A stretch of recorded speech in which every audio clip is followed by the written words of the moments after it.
Bear Brothers, the Vireon Saga, Part 4, The Forgotten Hunt, Wolves at the Gate. The true names of the principal parties involved in the following account are no longer known. The reasons will be made clear hereafter. Sometime in the late 39th millennium, a particularly eccentric rune master of the Space Wolves Legion experienced what he claimed to be a vision of Russ. The dream portended some great and vital deed. He entreated his chapter master to sanction a great hunt, but the rune master was out of favor, and the great wolf was not supportive.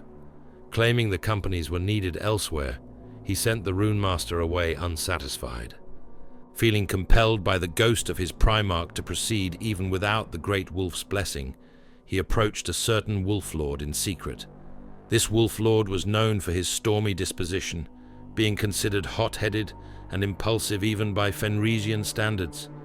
Recent tensions with the Inquisition had him greatly vexed, and his explosive fury was on the verge of detonation. The rune master reasoned that the wolf lord would be spoiling for a fight and would be receptive to the call. The restless wolf lord indeed needed little convincing.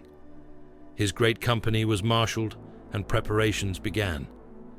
The company's strike cruiser and support ships were loaded with all that was needed for a long crusade, and then some. Accompanied by all his household bondsmen, thralls and skalds, the rune master boarded the wolf lord's mighty vessel, and the great hunt commenced. For several years the hunt proceeded, navigating at the rune master's guidance. The great company encountered xenos and unexplored systems. They lent their aid to imperial causes when able, but there was little glory to be had, and the great hunt was yielding pitiful results. The fierce wolf lord's humor had not improved, and his frustrations began to echo among the company. Having no other outlet, he increasingly directed his anger toward his own brothers and subordinates. Conflicts arose among leadership as many began to question the validity of the rune master's visions, while others staunchly defended the rune master, vowing to follow him till death. Tensions were high, and it seemed the hunt would soon be abandoned. Those committed to the hunt included the wolf priests and the company champion, a wolf guard of no small reputation. He was a trusted and beloved bodyguard of the wolf lord, but despite their bond, he was unable to diffuse the hostility. Instead, his support of the rune master was counted a betrayal by the wolf lord, and fighting nearly broke out. At this pivotal time, the cruiser encountered a minor warp rift. It was seen as a final chance to salvage their honor, and all parties agreed to enter the rift. Perhaps Russ awaited them within the ether. The campaign into the warp had barely begun when the ship was abruptly flung back into real space. They exited through a rift at the heart of a small warp storm and found themselves in a star system with several small planets. The best their instruments could determine was they were somewhere in Segmentum Tempestus, the veiled region.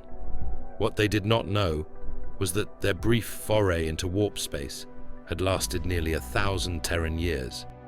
No sooner had they got their bearings than the rune master sensed the desperate echo of a fading psyker's plea.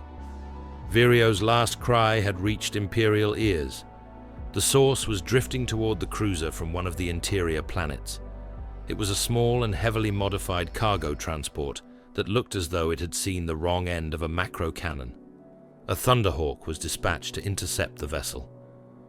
The boarding party was greeted by the half-dead members of the Vireon 3rd Platoon Search Party. They had been adrift for nearly a month and were starving. The psyker had finally expired only hours before. The transport was docked, and the survivors brought aboard the strike cruiser and tended to. Upon hearing of the Vireon's plight, most of the Space Wolf leadership were eager to aid the Imperial citizens and engage the Orcs. However, to the alarm of his peers and advisors, the Wolf Lord refused. In his estimation, they had wasted enough time on ancillary distractions. There was no end of these trivial conflicts, and he was determined to re-enter the rift and continue the hunt. He was possessed by a furious craving to face the greater enemies that lie within the warp. He had no time for common orcs. His unconscionable decision to abandon the desperate planet nearly triggered a mutiny. Despite his own misgivings, the Wolfguard champion, ever the stalwart, talked his outraged brothers down. With heavy hearts, they submitted to the will of their wolf lord. The strike cruiser turned back toward the warp storm, the sad plight of Vireo forgotten in its wake. The calamitous repercussions of that choice would echo from that day till this. Just as the ship was entering the rift, Orc torpedoes slammed into its flank. A ramshackle Ravager attack ship had been tracking the little cargo vessel. Manned only by a bored skeleton crew, the Ravager had balked at the sudden appearance of the mighty Space Marine ship.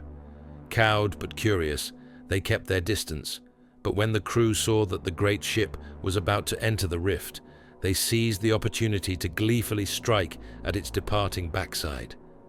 Momentum denied any chance to reverse, and so it was that the proud Space Wolf cruiser entered the roiling realm of chaos with a compromised Gilar field.